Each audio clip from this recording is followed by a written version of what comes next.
എന്തല്ല എല്ലാവർക്കും സുഖം തന്നെയാ. നമ്മൾ ഇന്നൊരു സ്പെഷ്യൽ കുട്ടികൾ ഈ പച്ചക്കറി തിന്നാത്ത കുട്ടികളെ തിന്നിക്കാൻ ഏറ്റവും നല്ലൊരു മാർഗ്ഗമായത്. അപ്പോൾ അതിന് വേണ്ടിയിട്ട് വാഴപ്പൂ, അതായത് നമ്മളെ മാമ്പ് ഒരു മാമ്പ് ഒടിച്ചതിന്. അപ്പം ഞാൻ വിചാരിച്ചു ഇതെങ്ങനെയെങ്കിലും ഒന്ന് പിള്ളമാരെ വയറ്റിലെത്തിക്കാനെന്നാ മാർഗ്ഗം. അപ്പോൾ അങ്ങനെ ഇതൊന്ന് എൻ്റെ ഒരു ഫ്രണ്ട് പറഞ്ഞു തന്നൊരു റെസിപ്പിയായത്. അപ്പോൾ അത് വെച്ചിട്ട് ഞാൻ ഉണ്ടാക്കലുണ്ട് ഇടയ്ക്കല്ലോ. അപ്പോൾ ഇന്ന് എന്നാൽ വൈകിട്ടത്തെ ചായക്ക് അതാകട്ടെ എന്ന് വിചാരിച്ച്. അപ്പോൾ ഒരു കട്ടൻ ചായൻ്റെ കൂടെ കഴിക്കാൻ പറ്റിയ നല്ലൊരു സാധനമായത്. അപ്പോൾ അതിന് എന്തെല്ലാം വേണ്ടത് നമുക്ക് നോക്കിയിട്ട് വരാം. ഇപ്പോൾ ഞാൻ 2 കപ്പ് കടലപ്പരിപ്പ് കുതിർത്തിട്ട് വെള്ളമായിരിക്കുകയും വെച്ചിട്ടുണ്ട്. വെള്ളം ഒട്ടും ഉണ്ടാവാൻ പാടില്ല കേട്ടോ. മൊത്തം അരിപ്പയിലിട്ട് അരിച്ചിട്ട് എടുക്കണം.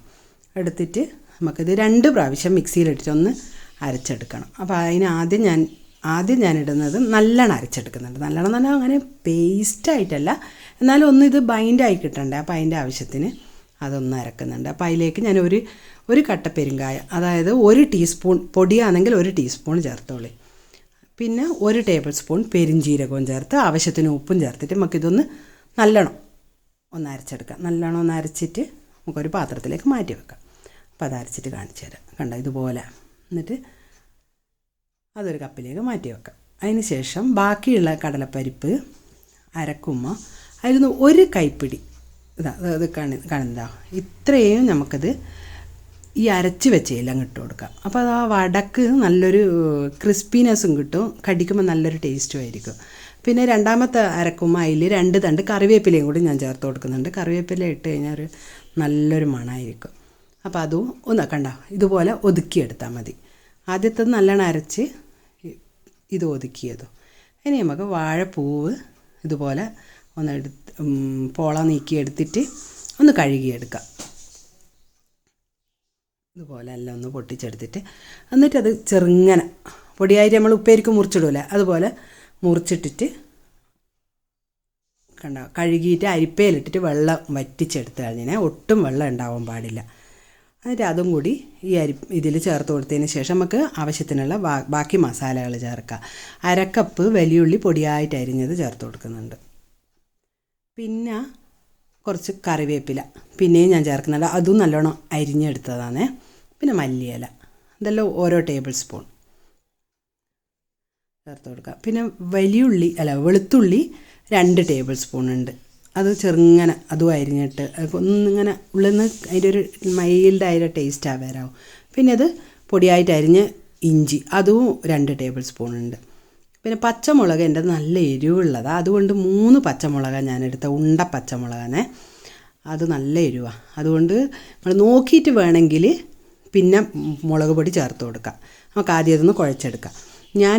ഇല്ലെങ്കിൽ നിങ്ങൾ ഉണക്കമുളകാണ് ചേർക്കുന്നെങ്കിൽ നിങ്ങൾ അരക്കുന്ന ഈ കടലപ്പരിപ്പ് പൊതിർക്കുമ്പോൾ തന്നെ അതിൻ്റെ കൂടെ 3, 4, 5 ഉണക്കമുളകും കൂടി പൊറുത്തിട്ട് അരച്ചു കൊടുക്കുക. എനിക്കിപ്പം മുളക് പൊടി പോരാ, ഞാനിപ്പോൾ 1 ടീസ്പൂൺ മുളക് പൊടി ചേർത്ത് കൊടുത്തിട്ടുണ്ട്. അത് എരിവ് എന്നാലേ കറക്റ്റ് ആവുള്ളൂ. അത് നോക്കിയിട്ട് നിങ്ങൾ ഓരോരുത്തരുടെ ടേസ്റ്റിനനുസരിച്ച് ചേർത്ത് കൊടുക്കുക കേട്ടോ. എന്നിട്ട് പിന്നെ എല്ലാം ഇതുപോലെ ഉരുട്ടിയെടുക്കുക.